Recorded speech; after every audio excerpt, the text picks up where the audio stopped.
Hello বন্ধুরা, সবাই কেমন আছো? গুড ইভিনিং, শুভ সন্ধ্যা। আজ আমরা চলে এলাম লখনৌর ঐতিহাসিক মেলা। টালিগঞ্জ নদীর কিনারে এই মেলাটি লাগে, 1 মাস যাবৎ চলে। এই 16 তারিখ থেকে শুরু হয়েছে। খুব ভিড় মেলায়, ভীষণ ভিড়। এত ঠান্ডা, উপর থেকে শুধু ধুলো উঠছে। খুব ভিড়, বিশাল বড় মেলা হয় এটি লখনৌয়ে। আমরা চলে এলাম ঘুরতে আজ। তো কেমন লাগছে তাহলে জানাবেন অবশ্যই। আমাদের জিশান আর শারিকা বলছিল যে দোলনা চাপো, ওদেরকে দোলনা চাপালাম, ওরাও খুব মস্তি করলো এবং খুব অনেক কিছু খাবারও খেলো।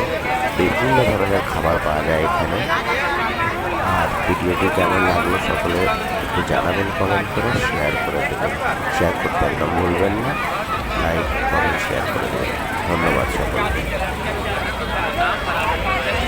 ঠান্ডা লেগে গেছে আমার, সর্দিতে গলা বসে গেছে, তাই খুব কথা বলতে একটু কষ্ট হচ্ছে। কিছু মনে করবেন না, মনে হচ্ছে যেন আমি ঘুমিয়ে ঘুমিয়ে কথা বলছি।